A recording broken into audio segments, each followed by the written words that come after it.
የፓሪስ ነዋሪዎች ጋዜጣውን ሲቀበሉ የፊት ገጹ ላይ በደማቁ የታተመውን ርዕስ አይተው ደነገጡ። ላ ዱረቴ ዲስ ኢጣሊያን ኢን አቢሲኒያ፣ የጣሊያኖች መፈራረስ በአቢሲኒያ። ጁዴ ዘገባውን የጀመረው በአውሮፓ ላይ በወረደው ከባድ ድንጋጤ ድባብ ነበር። ምኒልክ ዛሬም ንጉስ ነው፣ በልልኝ አንተ ሰው፣ በልልኝ አንተው ራስ ላይ። የነጭ ሰማይ ስር የጥቁር ድል መብረቅ በለ ፔቲት ጆርናል መነጽር ኤርነስት ጁዴ። ይህ የታሪክ ድርሳን በ1888 ዓመተ ምህረት በአድዋ ተራሮች ላይ የተከሰተውን ዓለምን ያንቀጠቀጠ ድል የፈረንሳዩ ለፔቲት ጆርናል ጋዜጣና ዋና አዘጋጁ ኤርነስት ጁዴ እይታ ውስጥ በማለፍ ድሉ በአውሮፓ የፖለቲካ ሰማይ ስር የፈጠረውን ንዝረት የዘገበበት የፓሪስ ድንጋጤና የኤርነስት ጁዴ ብዕር ነው።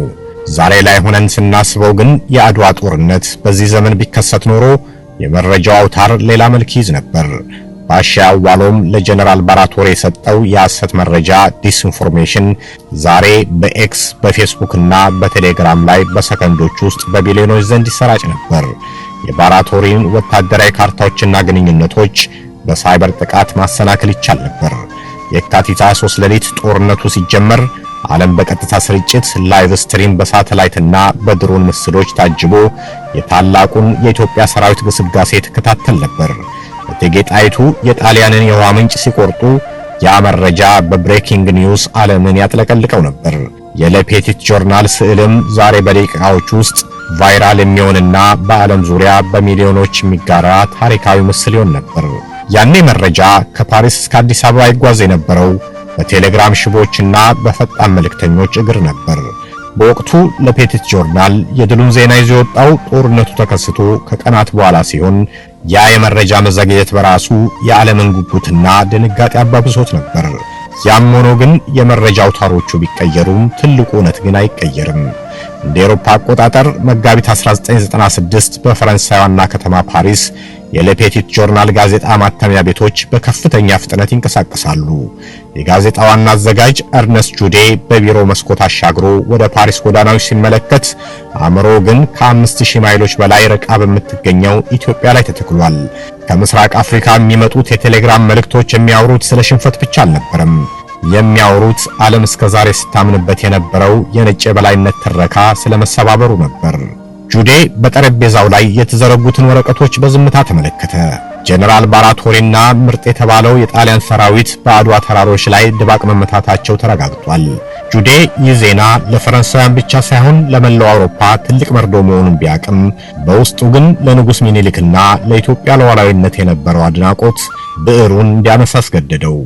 ይህ መመዝገብ ያለበት ታሪክ ነው ሲል ለራሱ አክተመተመ። ላ ዱረቴ የሽንፈቱ አዋጅ ሲል ርዕስ የሰጠውን ዘገባ ጽፎ ጨርሶ በጋዜጣው ላይ በፊት ገጹ ላይ እንዲታተም አደረገ። መጋቢት 22 ቀን 1896 ወይንም መጋቢት 14 ቀን 1888 ዓ.ም ንጋት የፓሪስ ነዋሪዎች ጋዜጣውን ሲቀበሉ የፊት ገጹ ላይ በደማቁ የታተመውን ርዕስ አይተው ደነገጡ። ላ ዱረቴ ዲስ ኢጣሊያን ኢን አቢሲኒያ፣ የጣሊያኖች መፈራረስ በአቢሲኒያ። ጁዴ ዘገባውን የጀመረው በአውሮፓ ላይ በወረደው ከባድ ድንጋጤ ድባብ ነበር። መላው አውሮፓ በአድዋ ተራሮች ላይ በደረሰው ክስተት ታውቋል ሲል ጁዴ ጽሑፉን ጀመረ። በአድዋ ተራሮች ላይ የተከሰተው ጦርነት ተራ የድንበር ግጭት አይደለም። ይልቁንም የአንድ ትልቅ የአውሮፓ መንግስት ውድቀትና የአንድ ጥንታዊ አፍሪካ መንግስት ትንሣኤ ነው። ጣሊያኖች በጀነራል ባራቶሪ መሪነት ወደ ሰሜን ኢትዮጵያ ሲገሰግሱ የሚገጥማቸው ስልጣኔ የሌለው ጦር መስሏቸው ነበር። ሆኖም ያገኙት ግን በአጼ ሚኒሊክ የሚመራ ለአገሩ ነጻነት ነፍሱን የሚሰጥና በዘመናዊ የጦር ስልት የታነጸ ታላቅ ሰራዊት ነው። የሚኒሊክ ግርማና የጣይቱ ጽናት። የጁዴ ዘገባ በጦርነቱ ዝርዝር ላይ ብቻ አላተኮረም። ይልቁንም ድሉን የፈጠሩትን የሰው ኃይሎች በክብር ገልጿቸዋል። ስለ አጼ ሚኒሊክ እንዲህ ሲል አክሏል። ንጉስ ሚኒሊክ በጥቁር አፍሪካ ምድር ላይ ታላቅ ቄሳር ሆነው ተነስተዋል። እሳቸውና ንግስታቸው እቴጌ ጣይቱ የጣሊያንን ምርጥ ጀነራሎች ማርከውና ገለው የኢትዮጵያን ሰንደቅ ዓላማ ከፍ አድርገውታል። በስዕላችን ላይ እንደምትመለከቱት ጣሊያኖች መሳሪያቸውን ጥለው ሲሸሹ፣ አቢሲኒያውያን ግን በድል አድራጊነት ተራራውን ተቆጣጥረውታል። በዚህ ዘገባ ውስጥ ጁዴ የገለጸው ውጥረት በፓሪስ ቡና ቤቶች ውስጥ ትልቅ መነጋገሪያ ሆነ። ሰዎች እንዴት ሊሆን ቻለ እያሉ እርስ በርሳቸው ይጠያየቃሉ። መልሱ ግን በጁዴ ዘገባ ውስጥ በግልጽ ተቀምጦ ነበር። ኢትዮጵያ በመንፈስም ሆነ በመሳሪያ ዝግጁ ነበረች።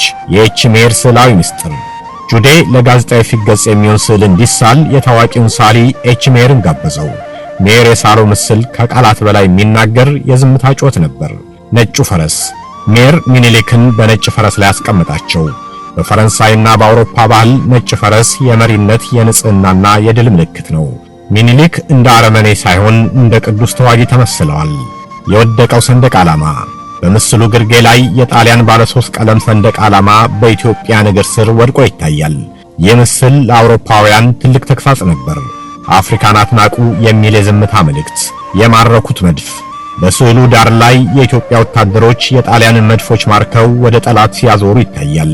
ይህ የሚያሳየው ኢትዮጵያ ቴክኖሎጂን ከጠላቷ በላይ በሚገባ እንደምትጠቀምበት ነው። የጁዴ ትንቢታዊ ሂስ። በጋዜጣው ውስጥ ገጽ ላይ እርነስት ጁዴ በራሱ ስም ያሰፈረው ትንታኔ ደግሞ ይበልጥ ጥልቅ ነበር። ጁዴ ይህ ድል የዓለምን ታሪክ አቅጣጫ እንደሚቀይር ቀድሞ ተረድቶ ነበር። ከዛሬ በኋላ ሲል ጻፈ ጁዴ፣ ኢትዮጵያ በአውሮፓ መንግስታት ዘንድ እንደ እኩል አጋር ትታያለች። የሚኒሊክ ድል ለጥቁር ሕዝቦች ሁሉ የነጻነት ፋኖስ ነው። ይህ ድል በአውሮፓ የታሪክ መጽሐፍ ውስጥ እንደ ትልቅ ጠባሳ ቢታይም ለአፍሪካ ግን አዲስ ነው። መደምደሚያ። የባሻ አዋሎም ስውር አሻራ። በጋዜጣው በመጨረሻ ገጹ ላይ ስለ ድሉ ምስጢራዊ ምክንያቶች ሲዘረዝር ምንም እንኳን ስማቸው በይፋ ባይጠቀስም የመረጃና የሰለላ ስራው ያለቀለት እንደነበር ጠቁሟል። ባሻ አዋሎም በስውር የሰሩት የመረጃ ስራና እቴጌ ጣይቱ በመሪነት ያሳዩት ጽናት በሌፔቲት ጆርናል አማካኝነት በታሪክ መዝገብ ላይ በደማቁ ሰፈረ። ፈረንሳውያን ይህን ዜና ሲያነቡ ኢትዮጵያ በቀላሉ ማትበገር የአፍሪካ አንበሳ መሆኗን ተረዱ። አድዋ በአድዋ ተራሮች ላይ ቢፈጸምም ድሉ ግን በፓሪስ ጎዳናዎችና በሌፔቲት ጆርናል ገጾች ላይ ለዘላለም ተመዝግቦ ቀረ። ስለተከታተላችሁኝ አመሰግናለሁ። መልካም ጊዜ።